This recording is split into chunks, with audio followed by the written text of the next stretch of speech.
You're listening to stories from Land Back Camp, shared by Amy Smoke. Sego Sawagwego, Amy Smoke, Youngets, Ganyankehegani'i. I am Amy Smoke.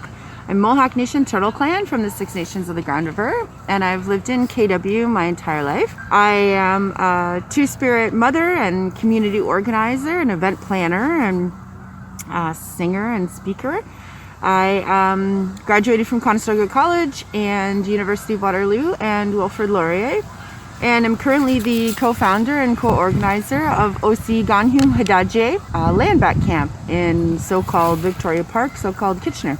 So we're sitting here in the park at Land Back Camp. The back of the park has historically been a very unsafe space for Black and brown bodies, for queer folks as well. There's been a lot of violence towards us in these spaces. So we deliberately chose the back of the park to take up our space, to put our bodies literally on the land. And it was founded by queer folk, femme, Two-Spirit, and a youth. My child, my 6-year-old Sky, is in the teepee as well. So prior to National Indigenous Day, during COVID, we were in council with a number of other community members in the Black community as well in Kitchener-Waterloo, and just becoming more and more frustrated and hurt and just disappointed in the ways in which we were seeing the hands of or the death at the hands of police, the inequities in our health systems. We're marginalized folks that don't have great access to health care, the way that the virus is spreading throughout our communities. And we decided to take up some space for National Indigenous People Day, raise the teepee, be here, be aware of what's going on in the world, and put that message out there. We arrived the June 20th, the night before Indigenous People Day, and put up the teepee and woke up here for a sunrise ceremony on the June 21st.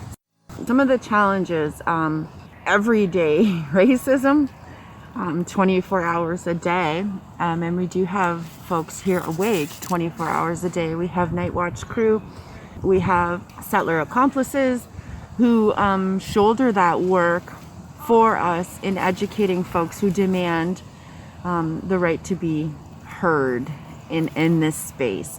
And also, given that it is a pandemic, we are quite closely quarantined together.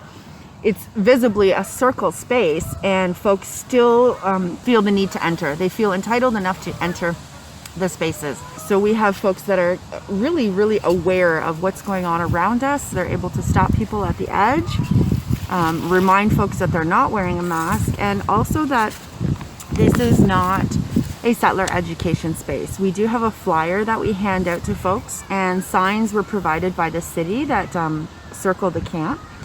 And it does indicate that we are gathered here peacefully, and out of respect, if you're uninvited, that please do not approach. We do often see people get a little upset by that last line and turn away quite angrily. They do feel that they deserve to speak to an Indigenous person in the moment, and then they'd like to talk about residential schools or something that brings up trauma for most of the folks here. That is not our job here. We don't get paid to educate anybody. There are local Indigenous organizations that folks can Google.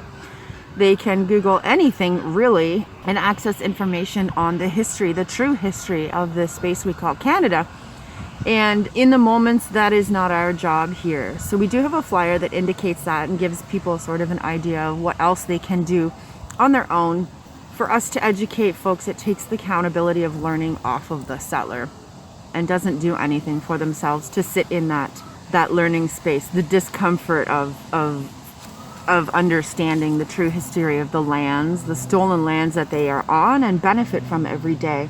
That's a huge challenge every day, simply getting through a day without that violence, the racial violence or gendered violence, because we are a mostly queer and trans and non-binary camp. That's also an issue. The Two-Spirit flag is quite clearly displayed. We have had a number of great supporters, though, from the community who have come out in numbers to help keep us safe. We've had what you would call Proud Boys or urban infidels circling the camp a number of times. They are quite aggressive. We are very, very much able to pick them out of a crowd. The arrogance, the entitlement on their faces we can see it. We can see them coming when we're in camp.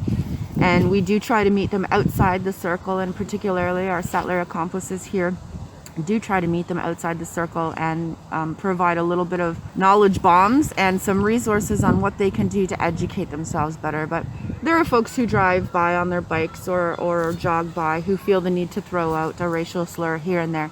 We can't control that.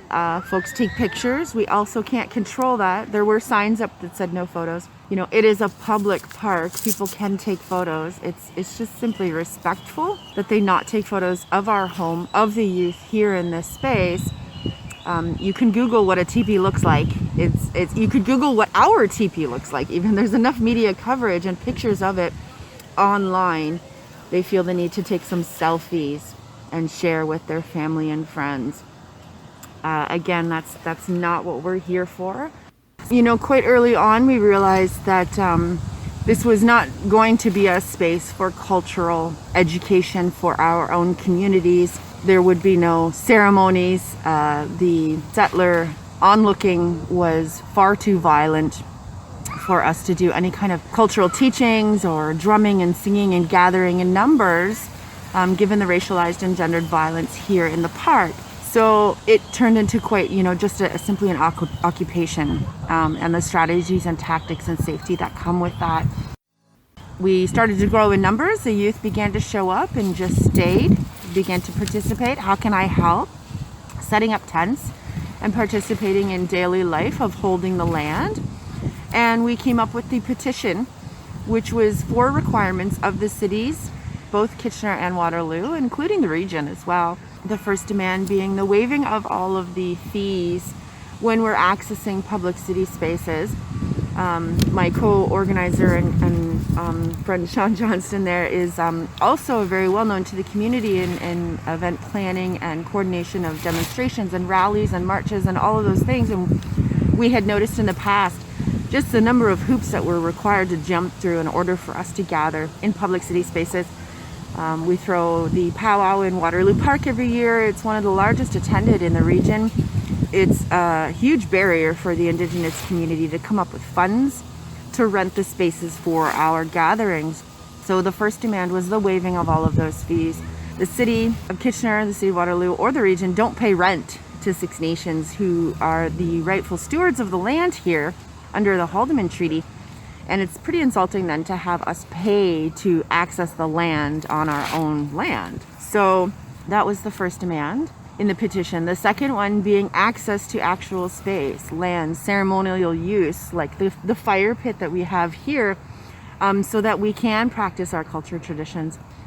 We tend to like being around water. We were named Osiganhu Hadaje, which means Willow River, which is what we call the Grand River before settlers renamed it. Being on the land with fire, with water, having that access in city spaces that is accessible to all urban Indigenous folks is also a requirement of the petition.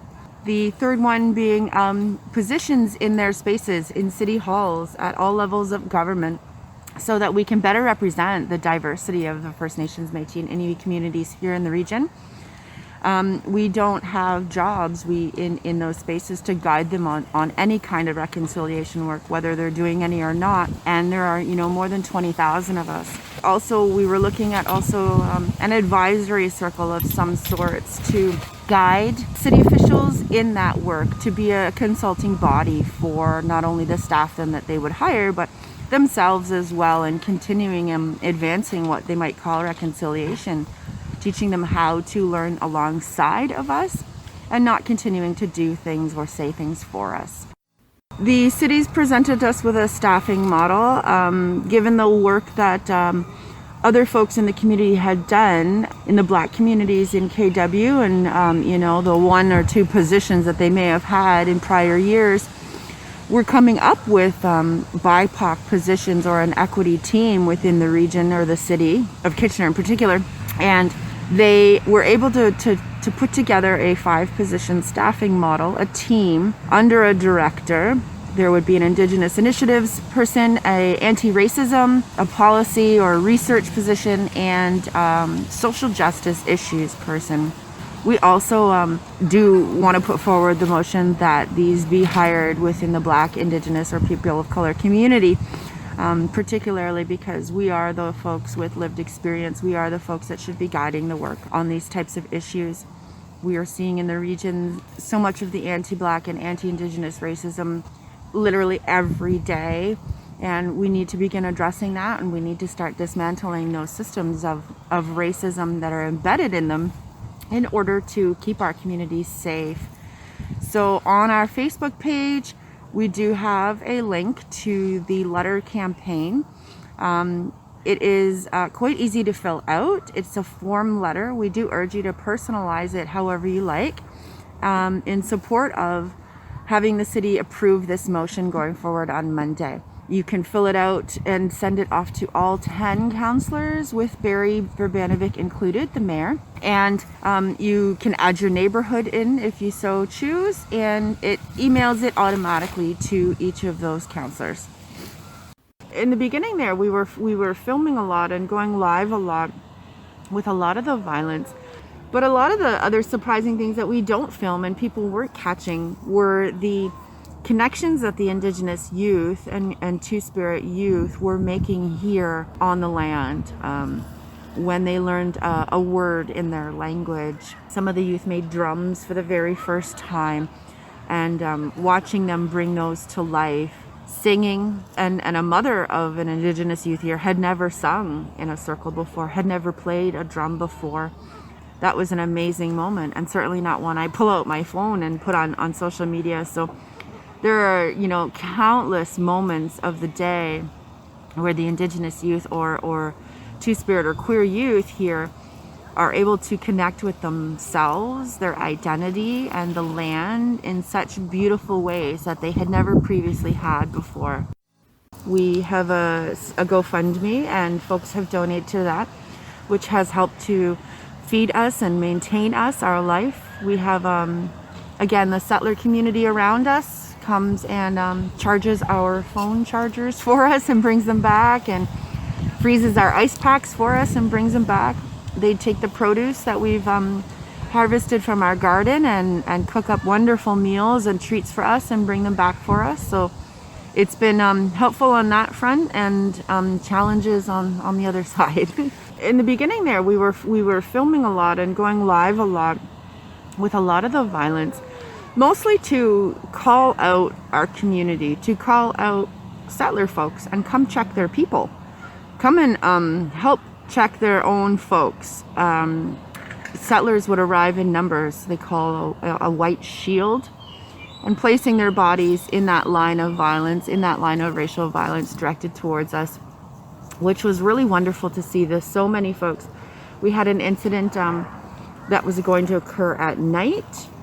We had folks sitting here till 2 or 3 o'clock in the morning with us. There were probably about 50 people in the park protecting us, encircling us to protect us. And that was an amazing gesture on their part to do that in the middle of the night. Again, there's, the entire street on Dill Street over there, who do the night ice packs for us. And they bring them back in the morning. It can be a different household each day. And I think that's really amazing. Sometimes the very little things like that are so helpful for us. In the summer, we had water and Gatorade. Somebody brought over a little plastic pool. We were able to keep going and keep our bodies on the land. So we've put out asks when they come up, anything that's required of the camp, that people so wonderfully donate and contribute. We've received a lot of blankets and hats and mitts and scarves and stuff, so we're pretty good. We're pretty warm. Generally, it's the support, sharing, also the teaching in your own spaces. Go home and tell a friend what you learned about Land Back Camp. Tell your family. Spread that on. We didn't all learn the true history of Canada in the curriculum in our education system, so telling folks about what people learn here is amazing. Sharing the letter campaign, send it out share the support. Really, this could set Kitchener so far ahead of the other municipalities in Ontario in the ways in which they're working on anti-racism and social justice issues, and particularly Indigenous issues, given the lands that we're currently on.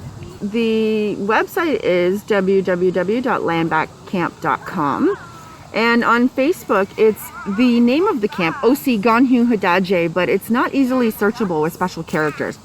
If you search the second part of the name, the Kenhion part of it, you'll find Osi Ganhu Hadaje.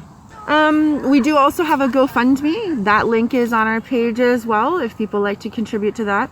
Stay tuned on social media as much as you can.